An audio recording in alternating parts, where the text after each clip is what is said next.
Christine Nampimo emyaka 8 yalumiza kitaawe Peter Maseto mutuze ku kyalo ky'Essanja najjemu Lugazi municipality okumusibako Essanja namukumako omuliro onatulidde mu kakitawe yamuwadde sente z'ekibiina azimutwaliro era nazitwala naziwa abakyala bye yasanze ekyoko mu kubakira namutuma adde yategeze nnyina nga sente bwe zaali zibulako nnusu lukumi. Mbadde nakava ku ssomero n'aŋŋamba nemubuuza n'aŋŋamba Gunampima nemugamba nta n'aŋŋamba mala okugyamu engoye ogiwa aŋŋamba mbu njagala oleete ssente zewabbi nemugamba nsabye ku ssente nga mama bali kulumirizaamu nazibye. Ategeza nti nakiwakanyiza namulumiriza nti yazijjeko kwezi emitwalo 2,200 ziyabaddamu wadde okutwala era namulumiza nti yaliba nga yazijjeko Nampima kyeganye.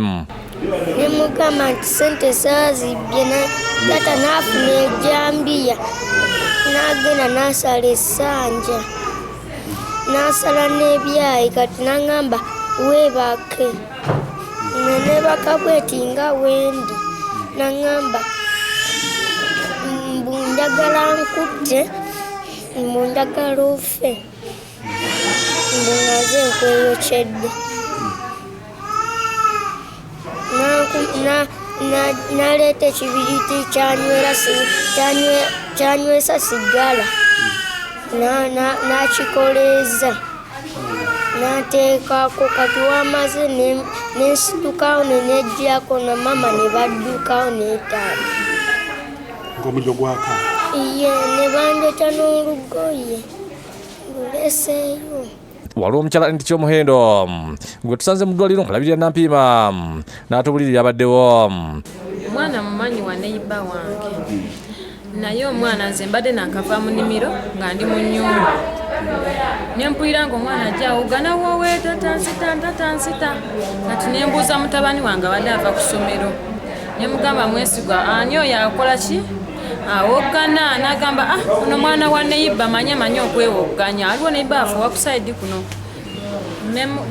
neŋŋamba enduula ezo nnyingi kankole ki kanfulume kuba mbadde mu nnyumba nga bamama abo bali wabweru ne taata nenfuluma yinza ofuluma nga omwana yazza emisinde nayingira mu kisenge kya taata wansi w'ekitanda nemugamba obadde kyembutaata nkumyeko Essanja n'omuliro nanjokya. Abantu abijja bavumidde ekikola kya taata okwokya omwana ono.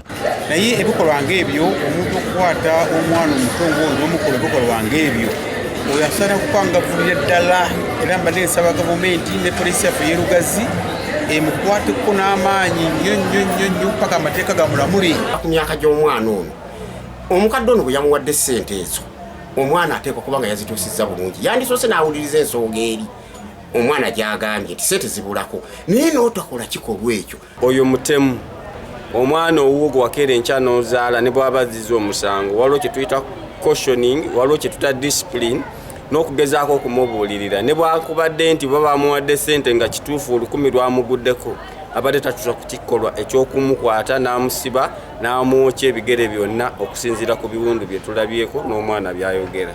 Omukozi wa poliisi Mutulu Yasizibwa Herede Bututu avumidde ekyataata okwokya omwana we n'asaba abazadde bakomye ebikolwa eby'obukambwe. Tuwala okulabula kuno eri abazadde abalina omuze nga guno mugukomye mu nnambiro kubanga amateeka gajja kukutwala era owenembe n'emisango mu kooti. Azira abantu okuyambako poliisi okwata Maseto avunaanibwe mu mbuga z'amateeka. Mukaza Kivombe yakusakidde gulu ku Bukedde TV.